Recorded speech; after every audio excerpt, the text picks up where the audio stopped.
Hello everyone, Will the Outlaw here, and today we're going to be taking a look at Playmates Toys Teenage Mutant Ninja Turtles 40th Anniversary Retro Line Wave 3. The Teenage Mutant Ninja Turtles are celebrating their 40th anniversary this year, and Playmates is celebrating in style with various reissues ranging from vintage vehicles to figures from multiple Ninja Turtle eras. These figures are from the original 1988 toy line.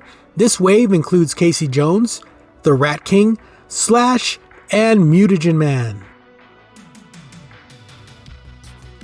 Out of these four, I had Casey Jones and Slash as a kid in the late 80s.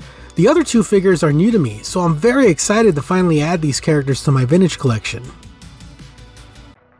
Taking a look at the figures themselves, and well, I won't lie. Every time I open up one of these retro figures, I'm immediately transported to a Christmas or birthday in my childhood. Getting one of these figures as a kid was a big deal, and even after all these years, it still feels like a big deal to open one of these up and play with them.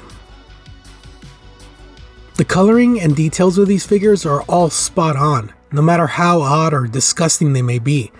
Mutagen Man is one of those characters that just goes all out with the grossness and oddness. His mold details are sharp, with melted skin and muscles clearly visible throughout his limbs. The best part, of course, is the fact that he is mostly a brain in a vat. You can actually see his eyes coming out of his skull. His mutated organs, along with his brain and eyes, are done so very nicely. Totally reminds me of Kane from RoboCop 2. His articulation is very basic. In fact, all these figures have basic articulation. They all have swivel heads, arms, and ball-jointed legs. Except for Mutagen Man, of course. His legs are on swivels. The best part of Mutagen Man is the fact that he comes with these tiny little plastic pieces that can be placed inside the body jar. Then you can fill him up with water and all those little thingies float, giving it a very nice effect. I won't be doing that with mine, but it's still a cool and unique play pattern nonetheless. His other accessories are his mutating blaster, which doesn't fit at all in his hands, and this hose, which attaches to his little skull plug, and this thing, which also doesn't stay very well. His completed look is gross and disgusting. I absolutely love it. The Rat King is one of those figures I never had, but my neighbor did, so this isn't really my first time playing with it. This guy continues the gross out trend with patchy hair and rats and other various critters hidden in the sculpt.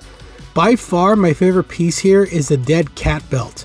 I don't know why, but this just perfectly captures the best of the humor of this TMNT line.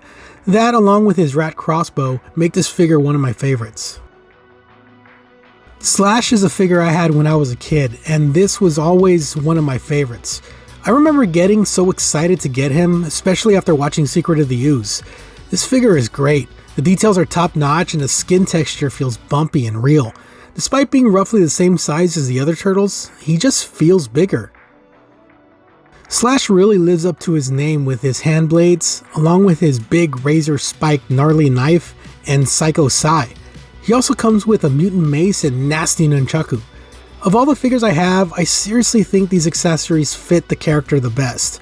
The one downside is that he can't hold all his accessories at once. Total bummer.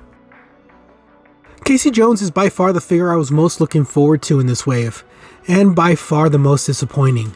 The figure is pretty much a perfect recreation of the original, right down to the hair on his arms. The big disappointment, however, is his accessories.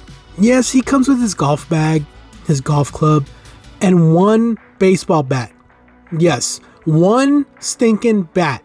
The original came with two, and I don't know how much the world economy has changed as much as to not be able to get two bats in this set, but that's a big downer for me.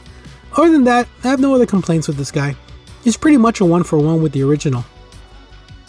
If you grew up with the original toy line, these figures are a very welcome nostalgia trip, with the exception of some missing paint apps and, in some cases, missing accessories. These are everything I remember of the toys I grew up with and loved.